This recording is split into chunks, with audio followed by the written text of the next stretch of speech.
Welcome back to Main Street Living. Danielle, Quincy, this past year, thanks to the pandemic, has been tough on everyone, people of all ages.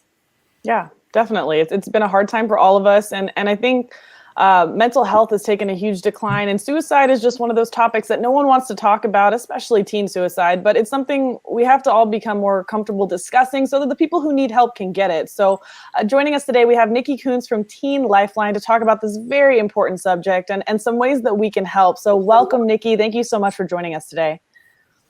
Thank you. Thank you for having me. So Nikki, tell us, how big of a problem is teen suicide? Teen suicide is kind of an unspoken problem that we have oftentimes don't want to talk about socially. It's something that is significant in our state. In Arizona, it is the second leading cause of death for people ages 10 to 34. So it's a much bigger issue than people are even aware of. Wow. Yeah, that's a shocking age number as well. And if that many young people are dying, Nikki, from suicide, then there must be many more who are attempting to end their lives. Is that right? Right. So according to the American Association of Suicidology, there is roughly 200 attempts for every death amongst children, specifically children and adolescents. So we know that oftentimes they're struggling in a lot of pain silently, and that many attempts are happening even before maybe there has been a death. Wow. And I mean, I think especially, like I mentioned, mental health has taken just such a decline this year for everyone, depression. And a lot of times people are uncomfortable talking about this because they don't really know what to say. So what are some of the things that can be put in place to reduce the risk of teen suicide? I think a lot of times we focus on risk factors and all of these negative experiences that happen in people's life that put them at risk. And the fact is that right now we're all living through a major risk factor with COVID and everything else going on in our country. The important thing that we need to focus on is protective factors. We can't stop bad things from happening, but what we can do is make sure that all of us have things in our life that help protect us against them. So that's things like having a supportive family, having connections and feeling connected at school, feeling like you have other adults in your life other than just your parents for children that are supportive, feeling like the community as a whole comes together instead of pulling apart, knowing that there's resources like Teen Lifeline, but other resources when families are struggling, that they're not alone, and overall having a sense of hope for the future. That's so very important because when we have hope in our life and when we're able to focus on hope, we know that we can get through life struggles. And that's hard because us adults don't always set that stage very well. And especially right now, there's a lot of hopelessness in some of the things that we're seeing. Yeah, and you mentioned two important things: focus and family.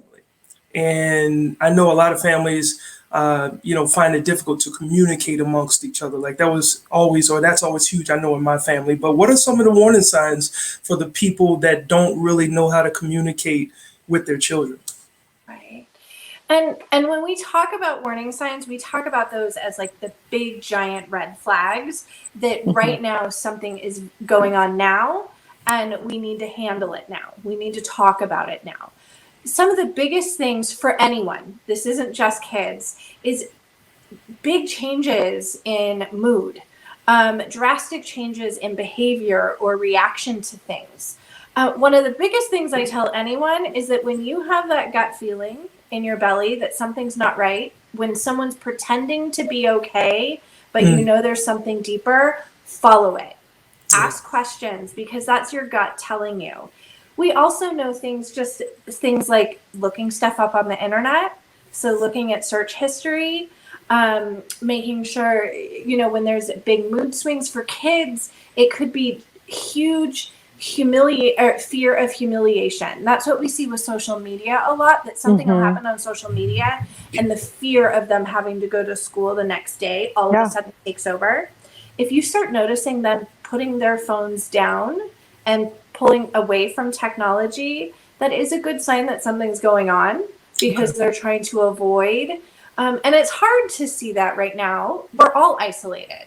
So this idea that like they're pulling away, we all are having the issues with isolation. But it's also that idea that all of us, I think, know now, 10 months into this pandemic, is that we can feel very lonely amongst even our family members. Yeah. We can feel isolated even when we're physically not, or even not because we're in contact with people. It's a lonely time.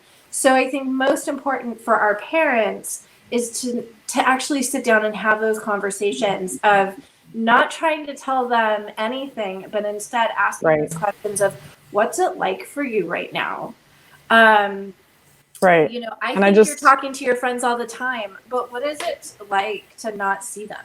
Or, you know, how are you feeling? I think we'd be surprised of what our kids would tell us right now, and their fears. Their fears, not just for themselves, but their fears for their family.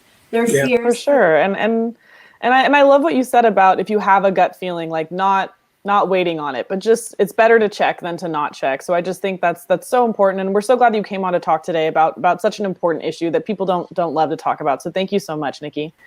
You're welcome. Yeah, thank you, Nikki. You know, and that was such an important segment, Danielle, concerning young lives, because we value them the most. And as a proud Navy veteran and animal lover myself, I also have a real appreciation for what's up next on Main Street Living. So stay right there.